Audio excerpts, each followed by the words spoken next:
10 parameters to consider before taking GATE coaching. Hi guys, I am Margiv Trivedi. I am MTech from SVNIT Surat. I have qualified GATE 3 times and I have mentored over 3000 students across the nation. So educate के अंदर काफ़ी students counselling के लिए आते हैं, right? So in a recent discussion एक student के साथ मेरा डिस्कशन हो रहा था। एक्चुअली एक स्टूडेंट नहीं, लेकिन मल्टीपल स्टूडेंट ऐसे हमारे यहाँ आए हैं कि जो ये यहाँ पर आने के बाद ये बोलते हैं कि सर हमने एक साल तक यानी कि 1 ईयर का एक गेट कोचिंग लिया था, या फिर 2 साल का, हम 2 साल से पढ़ रहे थे, कुछ इंस्टीट्यूट में पढ़ रहे थे या फिर ऑनलाइन कहीं पर पढ़ रहे थे। हमने अच्छे से प्रिपेयर भी किया था, लेकिन जब गेट की एग्ज़ाम दी, जब हमारे मार्क्स आए तो मुझे जो चाहिए था वो मार्क मुझे यहाँ पर नहीं मिला, मुझे वहाँ पर एडमिशन अभी नहीं मिल रहा है। मैं फिर से गेट के एग्ज़ाम के लिए प्रिपेयर करना चाहता हूँ। ओके, सो यहाँ पर गाइज़ इसी वजह से मुझे ये इंस्पिरेशन मिला कि ये वीडियो मैं यहाँ पर बनाऊँ और आप लोगों को बताऊँ कि एक्चुअली गेट कोचिंग सिलेक्ट करने से पहले आपको क्या-क्या पैरामीटर्स देखने हैं, ताकि आपका डिसीजन रॉन्ग ना हो और आपका टाइम एनर्जी वेस्ट ना हो। So by end of this video आपको एग्जैक्टली समझ में आ जाएगा कि क्या क्या चीज़ें, क्या क्या पैरामीटर्स मुझे देखने हैं गेट कोचिंग सिलेक्ट करने से पहले, और हम आपको एक चेकलिस्ट भी देने वाले हैं ताकि आपको एग्जैक्टली रेफरेंस मिल सके। अगर आपका ये डिसीजन गलत होता है, अगर आप गलत गेट कोचिंग में चले जाते हो, ठीक है, तो आपका टाइम, एनर्जी, सारी चीज़ें, आपका मनी, ये सारी चीज़ें वेस्ट होती है, ठीक है। तो ये वीडियो आपके लिए बहुत इंपॉर्टेंट होगा, ये पैरामीटर्स आपके लिए बहुत इंपॉर्टेंट होने वाले हैं। Parameter number 1, qualification. आप जहाँ पर गेट कोचिंग के लिए जा रहे हो, वो लोग कितने क्वालिफाइड हैं। यानी कि मैं एग्जांपल के तौर पर बताऊँ, तो अगर आपको कोई ज्वेलरी लेनी है, तो आप ऑब्वियसली कहाँ जाओगे? ज्वेलर के पास, ठीक है। क्यों? क्योंकि उसके पास अच्छा एक्सपीरियंस है, उसको पर्टिकुलर चीज़ की वैल्यू पता है, ठीक है। शायद आपको नहीं पता, शायद आपके पेरेंट्स, फ्रेंड्स, आपके आसपास जितने भी लोग हैं, किसी को नहीं पता, ठीक है। लेकिन एक ज्वेलर उसकी अच्छी परख कर सकता है। उसी तरीके से आपको अगर गेट कोचिंग के लिए जा रहे हो, कोई भी कॉम्पिटिटिव एग्जाम की कोचिंग के लिए जा रहे हो, तो आपको पहले वो देखना है कि जहाँ पर आप जा रहे हो वो लोग एक्चुअली क्या कर रहे हैं, कितने साल से, कितने क्वालिफाइड हैं, ठीक है। That is parameter number 1। अच्छा, उसी में मैं ऐड करूँ तो पैरामीटर नंबर 2 आएगा, व्हिच इज़ एक्सपीरियंस। आप जिनके पास कोचिंग लेने जा रहे हो, उनको कितना एक्सपीरियंस है गेट कोचिंग का। ऑब्वियसली, ठीक है। अगर ऑफलाइन क्लास है या फिर ऑनलाइन क्लास है, कितने साल से वो लोग गेट कोचिंग कर रहे हैं। अच्छा, उसमें जो फैकल्टीज़ पढ़ा रहे हैं, अगर उनकी प्रोफाइल आप जान सको तो वो फैकल्टीज़ कितने क्वालिफाइड हैं, उनको कितने साल का एक्सपीरियंस है, उन्होंने गेट कितनी बार दी है, वो सारी चीज़ें आप यहाँ पर चेक कर सकते हो। Parameter number 3, success rate. आप जो भी इंस्टीट्यूट में जा रहे हो, उनका सक्सेस रेट कितना है, यानी कि कितने लोग वहाँ से क्वालिफ़ाई करते हैं। अगर गेट की बात करूँ, कितने परसेंट स्टूडेंट्स वहाँ से क्वालिफ़ाई करते हैं, आप ये पूछ सकते हो। उसके उससे एक स्टेप आगे जाए तो क्वालिफ़ाई करने के बाद कितने स्टूडेंट्स अच्छी इंस्टीट्यूट में जाते हैं, कहाँ पर एडमिशन लेते हैं। अगर जॉब के लिए जाते हैं तो कहाँ पर जॉब के लिए जा रहे हैं, कितना पैकेज मिल रहा है, आईआईटीज़ में कितने गए, एनआईटीज़ में कितने गए, दूसरे इंस्टीट्यूट्स में कितने स्टूडेंट्स गए। ये सारी चीज़ों को आप एनालाइज़ कर सकते हो, वहाँ पर आप चेक कर सकते हो, ताकि आप एक इन्फॉर्म्ड डिसीजन ले पाए। Parameter number 4 is course structure. आपकी ब्रांच के अकॉर्डिंगली, आपका सिलेबस के अकॉर्डिंगली वहाँ पर कैसे लेक्चर होते हैं, कोर्स क्या है, क्या उनको कोर्स के बारे में सब कुछ पता है जहाँ पर आप कोचिंग के लिए जा रहे हो। आपके लेक्चर्स किस तरीके से वहाँ पर कंडक्ट होते हैं, अगर ऑनलाइन है तो कितना टाइम है, ऑफलाइन है तो वहाँ पर आपको जाना है तो आपकी कन्वीनियंस कैसी है, आप वहाँ पर जो कोर्स स्ट्रक्चर, जिस क्रोनोलॉजिकली जो सब्जेक्ट चल रहे हैं, आप उसमें कंफर्टेबल हो कि नहीं। क्योंकि क्या होगा कि अगर आप अपने कॉलेज में हैं, आप पढ़ रहे हो, जो सेमेस्टर में आप ऑलरेडी पढ़ चुके हो, आपके यूनिवर्सिटी में पढ़ चुके हो, अगर वो चीज़ आप वहाँ पर पढ़ रहे हो तो अच्छा रहेगा, आपके लिए बेनिफिट रहेगा, ठीक है। लेकिन ऐसा ना हो कि एकदम इर्रिलेवेंट चीज़ आप पढ़ रहे हो जो वहाँ पर जाकर, तो कोर्स स्ट्रक्चर जानना भी बहुत ज़रूरी है। Parameter number 5, teaching method. वहाँ पर जो फैकल्टी पढ़ा रहे हैं, उनकी टीचिंग मेथड कैसी है।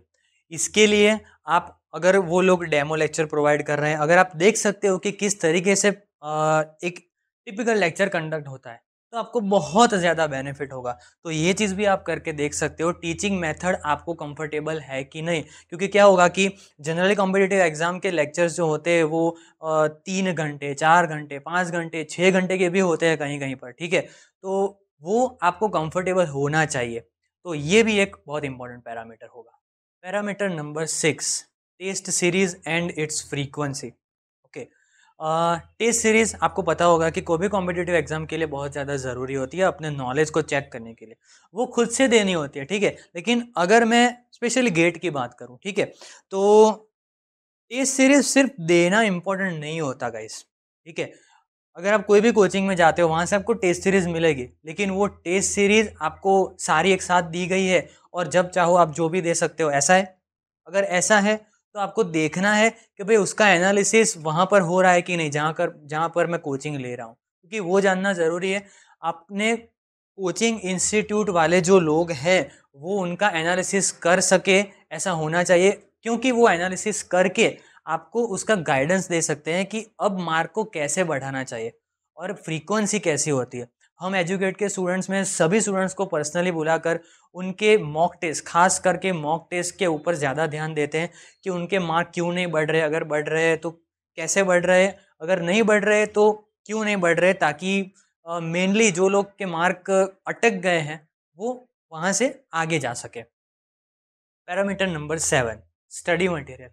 आप जहाँ पर जा रहे हो वहाँ पर स्टडी मटेरियल आपको कैसा मिल रहा है। अच्छा, एक चीज़ ऐसी होती है कि नंबर ऑफ़ बुक्स आपको दिखाए जाएंगे कि भाई हम 10 बुक, हम 15 बुक, हम 50-60 बुक्स देंगे आपको over the period of time, या फिर एक साथ हम आपको 50 बुक्स देते हैं, ठीक है।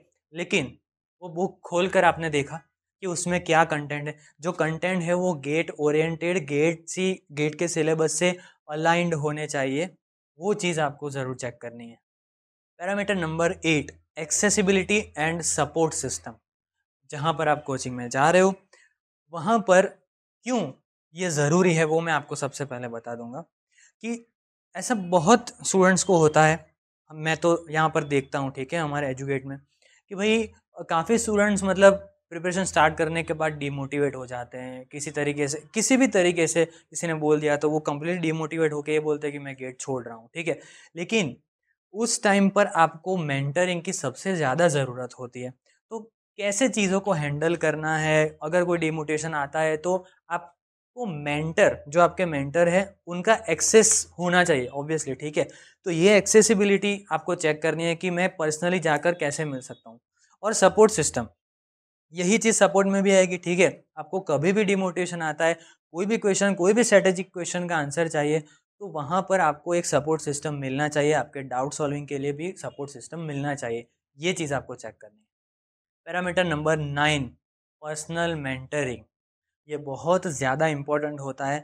बहुत सारे स्टूडेंट, ऑलमोस्ट सारे स्टूडेंट्स को क्या होता है कि गेट जब प्रिपरेशन शुरू करते हैं तो उनको ये मोटिवेशन तो होता है कि हाँ मैं गेट कर लूँगा, मुझे इतना स्कोर चाहिए। लेकिन आफ्टर जस्ट स्टार्टिंग उनको सबसे पहला क्वेश्चन ये आता है कि कहाँ से करना है, एग्जैक्टली क्या करना है, 100% मतलब रोज कितना करना है, ठीक है, मैं मेरा 100% दे रहा हूँ कि नहीं, वो उनको समझ में ही नहीं आता। तो उसका एनालिसिस कैसे करना है, ठीक है, आप कितना करोगे तो कितने मार्क्स आएंगे, वो सारी चीज़ों को जानना बहुत ज़रूरी है। तो उसके लिए पर्सनल मेंटरिंग, एक एक पर्सनल टच होना ज़रूरी है आपके ऊपर, ठीक है। वो आपको कोचिंग में से मिल रहा है कि नहीं, वो चीज़ भी आप ज़रूर चेक कीजिए। Parameter number 10, reviews. शायद मुझे ये बताने की ज़रूरत तो नहीं है, आप लोग इतने तो स्मार्ट है कि आप एक रिव्यू चेक कीजिए, ठीक है। आप जहाँ पर जा रहे हैं वहाँ पर आपको एक रिव्यू चेक कर लेना है। आप अपने किसी फ्रेंड से पूछ सकते हैं जो वहाँ पर पढ़ रहे हैं, अपने कोई भी आसपास के रिलेटिव है, या फिर लास्ट में गूगल सर्च भी कर सकते हैं, ठीक है, कि आपको कैसा रिव्यू लग रहा है। अगर अच्छा लग रहा है तो वो एक पैरामीटर होगा। लास्ट में एक और पैरामीटर मैं यहाँ पर देना चाहूँगा, बोनस पैरामीटर, ठीक है, और वो है पोस्ट गेट गाइडेंस का। आपने शायद ये सोचा ही नहीं होगा, लेकिन गेट का रिजल्ट आ जाने के बाद ये रिजल्ट अगर आपके अकॉर्डिंगली है तो मुझे कहाँ पर जाना है, कहाँ पर क्या एडमिशन प्रोसेस होती है, कब खुलता है, अगर जॉब के लिए जाना है तो कौन सी पीएसयू वगैरह कैसे रिक्रूट करती है, आईआईटीज़ एनआईटीज़ की एडमिशन प्रोसेस क्या होती है, कब होती है, वो सारी चीज़ों को जानना ज़रूरी है। ऐसा भी हो सकता है कि कोई पर्टिकुलर एग्जाम देने के बाद आपका डिसीजन कम्प्लीटली डिफरेंट हो जाए। आफ्टर मतलब गेट की बात करूँ तो गेट के स्कोर के आने के बाद आप कंप्लीट डीसी अलग ही पाथ पर चले जाओ, तो उसका गाइडेंस मुझे जाना चाहिए कि नहीं, वो सारी चीज़ों के बारे में भी आपको एक गाइडेंस मिलना चाहिए ऑलवेज। तो ये भी एक इम्पॉर्टेंट पैरामीटर होगा। ओके, तो ये हो गई टोटल 10+1 यानी कि 11 पैरामीटर्स के बाद। अगर आप गाइज इनमें से 7, 8 या 9 पैरामीटर्स को भी चेक कर लेते हो, फुलफिल अगर कर रहा है वो कोचिंग इंस्टीट्यूट, तो मैं ये गारंटी दे सकता हूँ कि वो कोचिंग इंस्टीट्यूट आपके लिए अच्छा है। तो ये ज़रूर से चेक कीजिए। गाइस कमेंट सेक्शन में चेकलिस्ट आप कमेंट कीजिए। आपको कमेंट करना है चेकलिस्ट, तो हम आपको एक चेकलिस्ट भेजेंगे जो आपको टिक करना है, जिसमें से आप डायरेक्टली सिलेक्ट कर पाओगे कि ये कोचिंग इंस्टीट्यूट अच्छा है कि नहीं। Okay, subscribe us for more such content. See you in our next video.